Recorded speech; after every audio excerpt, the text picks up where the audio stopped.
Today we're looking at Ephemera, a 500-piece puzzle from Kaisercraft that I picked up for $3, second-hand, but still sealed. Kaisercraft are an Australian chain store that sell arts and crafts supplies, gifts and stationery products. From a bit of digging in the web archive, it seems like they got into using puzzles using some of their product design images in late 2020, so it was possibly a response to the rise in interest in jigsaws following the COVID lockdowns here. But if you take a look at their website today, they're no longer selling any of their puzzles online, and I dropped into my local store to confirm they aren't stocked there either, so it seems like they got out of the puzzle market just as quickly as they got into it. Kaisercraft's puzzles were on the cheaper end, with this one originally retailing for $17 bucks, which is around half the price you'd expect to pay for a 500-piece Ravensburger here. So I wasn't expecting too much from the piece quality, and I found they were acceptable. They are thin, cheap-looking cardboard, and the image, while it's well printed, seems glued on fairly poorly and feels ready to peel away.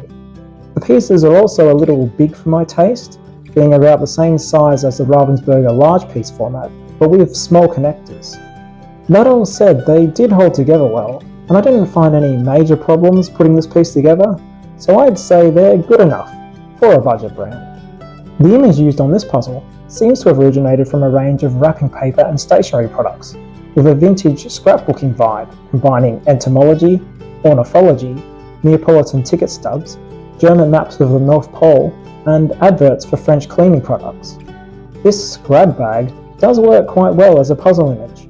While the colours are pretty muted with a hell of a lot of beige, the amount of detail meant I could still work through it at a fairly regular pace.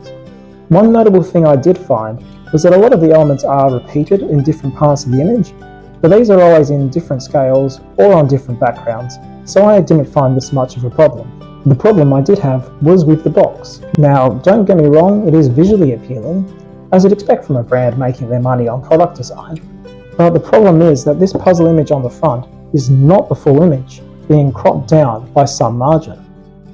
While I don't mind companies using blown up images on their box for the aesthetic, when they do this, they should really include either a poster or a large full image on the back. And annoyingly, the full images on this box are all too small, even the one on the back where there is a huge amount of empty space it could have filled had they just rotated the image. So I found this box fairly useless as a reference, and this is a puzzle where you have to do a lot of searching to find where in the image a piece goes, so it was quite annoying that the answer was often not in the image I was looking at.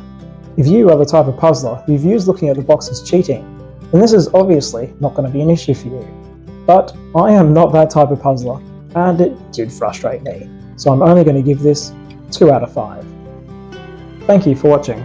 Until next time, I hope you get to spend some time with the ephemera that you enjoy. Take care.